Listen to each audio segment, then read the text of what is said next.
Quando somos massacrados pela sociedade, família e entorno, tudo vai desaparecendo. O mundo se torna frio. A vida, uma estrada sem destino.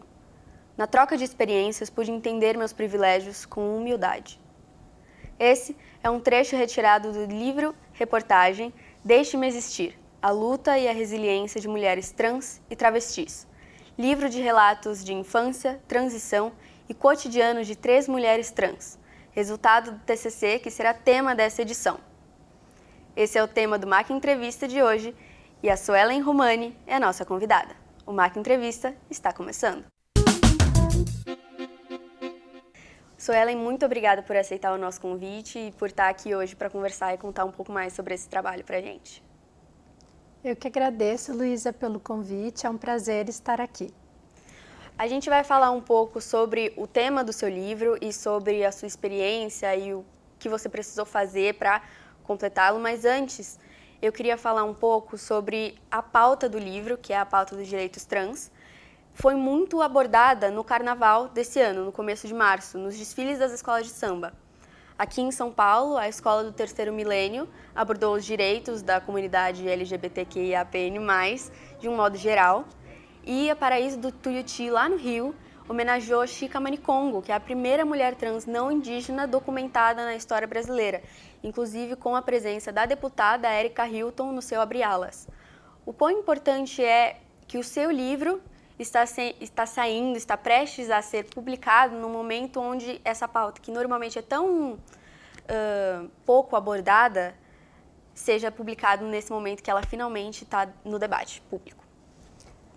Olha, primeiro eu achei muito legal essas escolas de samba terem abordado esse tema, né? Porque é uma pauta que ela precisa estar em voga e, enfim, né? Com a deputada Erika Hilton, que é uma mulher trans que construiu uma caminhada muito importante, né? Hoje ela ocupa um lugar de poder, inclusive onde a maioria são homens, né?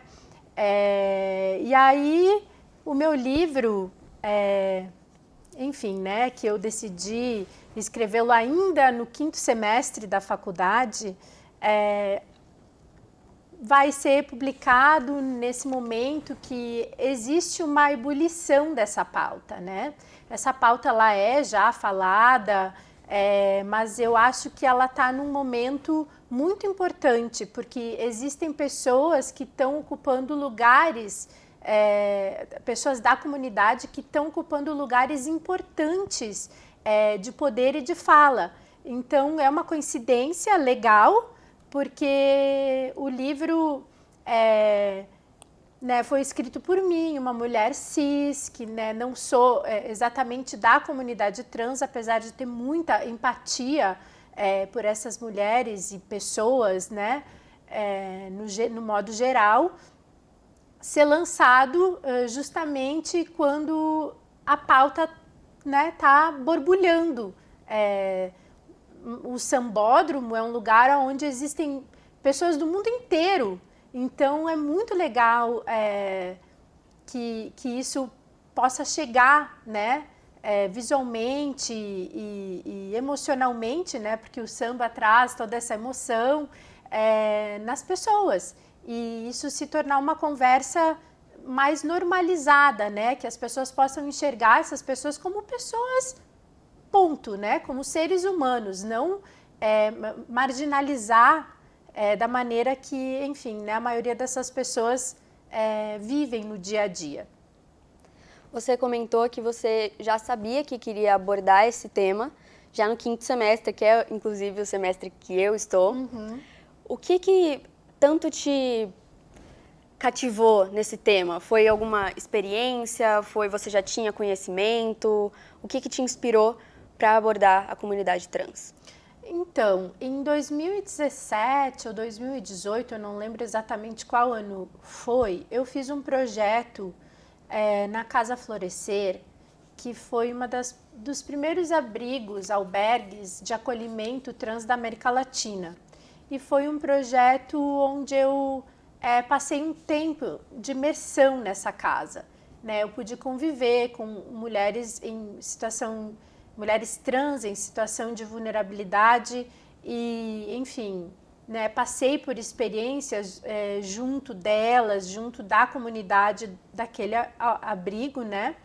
E isso mexeu muito comigo. Eu pude me conectar com essas pessoas num nível emocional mesmo enfim, né, construir essa empatia e até essa identificação com algumas dores emocionais que essas pessoas passavam e enfrentavam.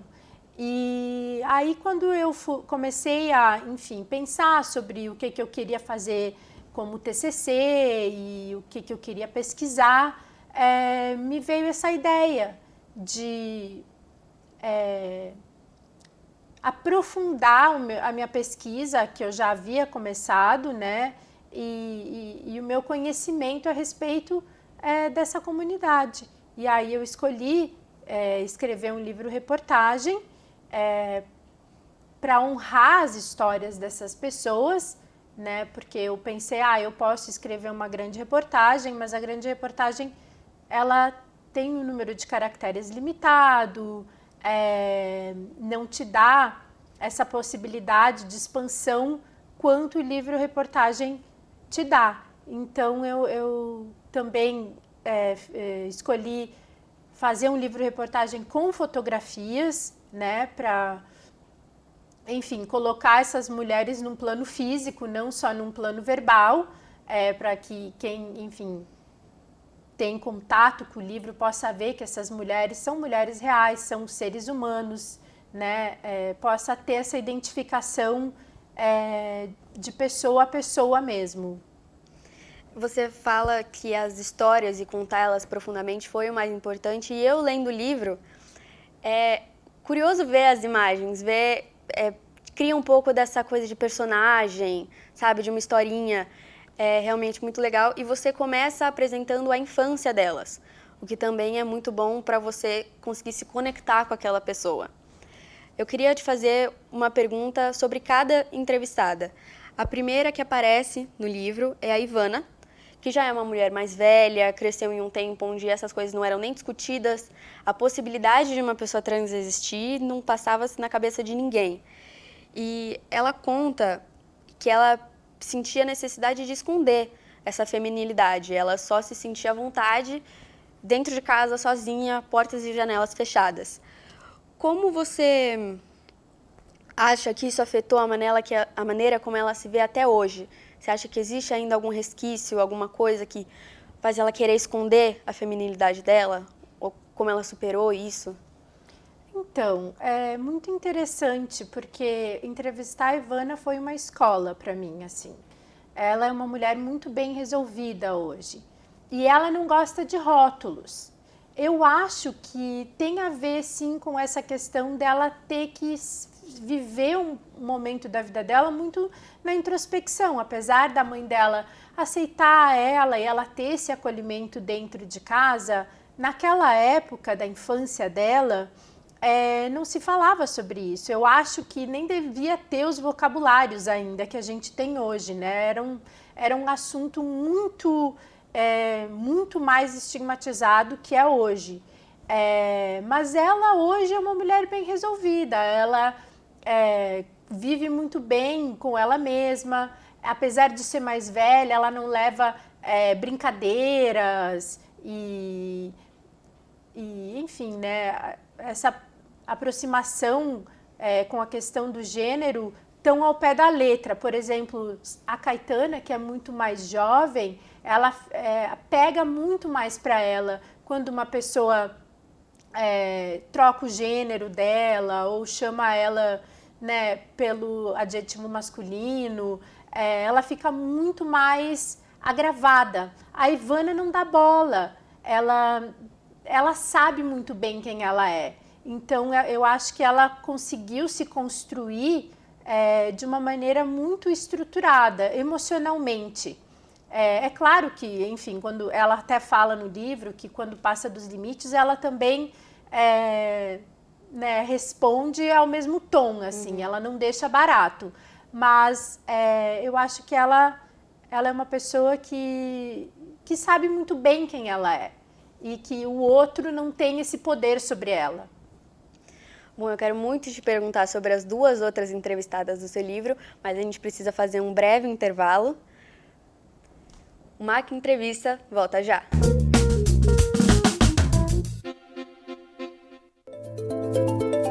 Pense nisso, tudo o que acontece na economia mundial afeta diretamente países, empresas e pessoas.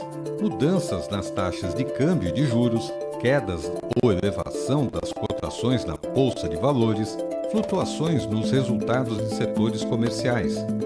Organizações e empresas em qualquer lugar do mundo precisam de profissionais com conhecimento e capacidade analítica para entender como a economia e os mercados se comportam a cada momento. É por isso que a Universidade Presbiteriana Mackenzie criou o programa de pós-graduação em Economia e Mercados Profissional. Nele você vai integrar o conhecimento aplicado em economia à sua atividade profissional. Vai adquirir a capacidade de analisar os mercados, avaliar indicadores, diagnosticar problemas de caráter econômico, desenvolver estudos e propor soluções para o dia a dia de empresas de diversos setores. E tudo isso usando conceitos e métodos científicos, porque todos os professores são doutores e pesquisadores com uma sólida formação acadêmica e ampla experiência no mercado. Além disso, o curso tem o apoio de diversas empresas e entidades setoriais, o que garante a você o acesso a workshops, seminários e a um contato direto com especialistas do mundo econômico e empresarial. Você vai entender como todo o conhecimento é aplicado no dia a dia em vários segmentos. O programa tem duração de 24 meses e, ao final, você recebe o título de Mestre em Economia. Seja o profissional que as empresas estão precisando. Elas estão esperando por você. O MAC Entrevista está de volta. Continuamos aqui com a Suelen Romani. Eu te perguntei ainda no primeiro bloco sobre a Ivana. Agora eu queria te perguntar sobre a Luísa, minha xará. A Luísa, ela é uma personagem muito confiante. Desde o começo, ela sempre foi muito segura de si. Mas quando ela relata do momento onde a família dela percebe que ela é uma mulher, uma vulnerabilidade que ela não tinha mostrado antes. O quão importante é esse momento na vida de uma pessoa, de contar para a família quem ela realmente é e como foi isso para a Luísa? Olha, a Luísa também foi uma mulher que teve o suporte da família, e esse suporte da família é muito fundamental na construção psicológica dessas pessoas. Porque quando a pessoa não tem o suporte da família, ela de cara tem o abandono, né? Ela não tem aquele lugar de acolhimento. Então ela já vai se sentir marginalizada, ela já vai se sentir fora de uma comunidade, né? A nossa primeira comunidade é a família, né? Onde a gente, enfim, tem os exemplos, né? De pai, de mãe, de irmãos, e aonde a gente consegue, enfim, crescer se sentindo seguro. Quando a pessoa não tem isso, ela automaticamente fica à mercê e já cresce numa insegurança.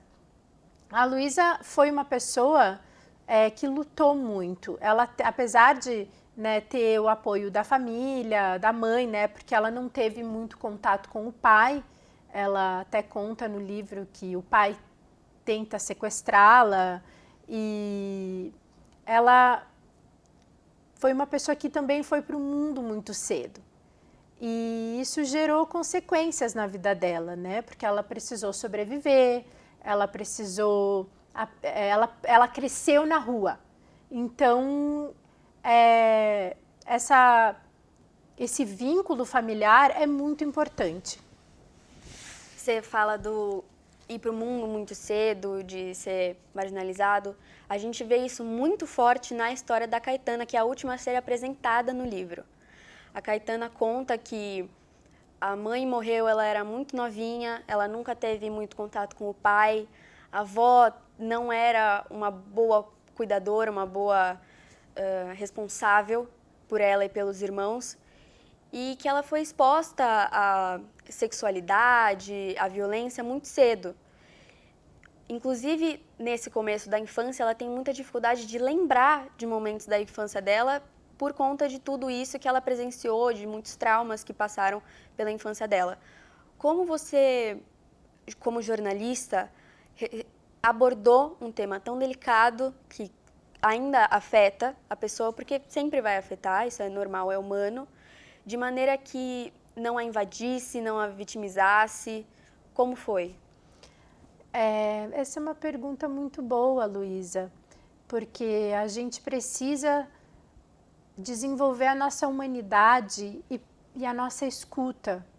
Então, a maneira que eu naveguei a minha entrevista com a Caetana foi muito de uma maneira que eu pudesse criar um espaço seguro para ela. Eu não fui insistente de maneira nenhuma, eu forcei ela a falar coisas. O nosso primeiro encontro, ela estava muito desconfiada. Eu precisei realmente construir um vínculo com ela, para que ela pudesse confiar em mim, a história dela, né? Ter essa certeza de que eu não ia inventar sobre quem ela foi, ou sobre, enfim, né? A jornada da vida dela. Então, isso é muito importante, né? Essa percepção sensorial, não só do que a pessoa está te mostrando, mas daquilo que ela não está te mostrando, daquilo que ela daquilo que está nas entrelinhas dela. Então, eu precisei construir isso com ela, compartilhar coisas da minha própria vida com ela, coisas que a gente se identificasse, para ela entender que eu não estava lá robotizando, como um robô, né? Para simplesmente escrever a história dela, e sim porque eu acredito em quem ela é, sabe? Acredito que ela tem um lugar de fala, acredito que que o que ela tem a dizer é importante. Muito bonito isso. Antes da gente encerrar, eu queria saber se você tem alguma mensagem, alguma dica para nós estudantes de jornalismo que vamos começar esse processo do TCC agora. Eu acho que é importante vocês aproveitarem esse momento da faculdade, sabe? Porque aqui é um momento de experimentação, é um momento que você tem espaço para entender o que você está buscando dentro do jornalismo, e para crescer como um profissional. Eu acho muito importante levar o projeto de TCC a sério, né? Não assim só como se fosse só um trabalho da faculdade, porque eu acho que isso é o primeiro projeto com o nome de vocês, assim, sabe? Então, eu acho que tem que ter um respeito pelo TCC, sabe? Tem que ter uma dedicação, um comprometimento, porque, acima de tudo, o jornalismo lida com pessoas e a gente precisa respeitar e trazer essa dignidade humana para o nosso trabalho. Muito obrigada pela sua presença. A entrevista foi ótima, mas precisa chegar a um fim, então eu agradeço. Muito obrigada, Luísa. Eu te desejo, enfim, uma reta final de faculdade de sucesso, e para você, para os seus colegas, e é isso. Muito obrigada. Esse foi mais um MAC Entrevista. Se você quer rever este ou outros episódios do nosso programa, acesse o canal da TV Mackenzie no YouTube. Até o próximo.